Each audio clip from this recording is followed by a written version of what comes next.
Hello. അപ്പോൾ ഇന്നത്തെ video എന്താണെന്നറിയോ? നമ്മൾ തിരുവോണത്തിനേക്ക് വേണ്ടിയിട്ടുള്ള തയ്യാറെടുപ്പുകൾ തലേന്നേ തുടങ്ങിയിട്ടുണ്ടായിരുന്നു കേട്ടോ. ഇത് അട ഉണ്ടാക്കുവാണേ, അതായത് മാവേലിയെ വരവേൽക്കാൻ വേണ്ടിയിട്ടാണ് കേട്ടോ. ഇത് തുമ്പച്ചെടിയാണ് കേട്ടോ ഈ അമ്മ മുറിക്കുന്നത്.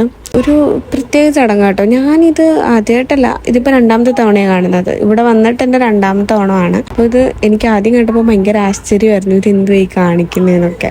പക്ഷെ ഇപ്പം എനിക്ക് മനസ്സിലായി കേട്ടോ കാര്യങ്ങളൊക്കെ. ഇപ്പോൾ സമയം പുലർച്ചെ ഒരു 4 മണി 4:30 ആയിട്ടുണ്ടാവും കേട്ടോ. ഇത് അരിമാവാണ് കേട്ടോ. ഇതും കൊണ്ട് കോലം വരച്ചിട്ട് ഇതിനുള്ളിൽ തൃക്കാക്കരയപ്പനെ വെച്ചിട്ട് അതിലേക്ക് ഈ തുമ്പച്ചെടി ഇങ്ങനെ വിതറിയിടുകയാണ് ചെയ്യുന്നത് കേട്ടോ. ശേഷം നമ്മൾ വിളക്ക് കത്തിച്ച് വെച്ചിട്ട് അരിയും പച്ചരിയും അതുപോലെ തന്നെ അടയും വെക്കുന്നുണ്ട് കേട്ടോ അവിടെ.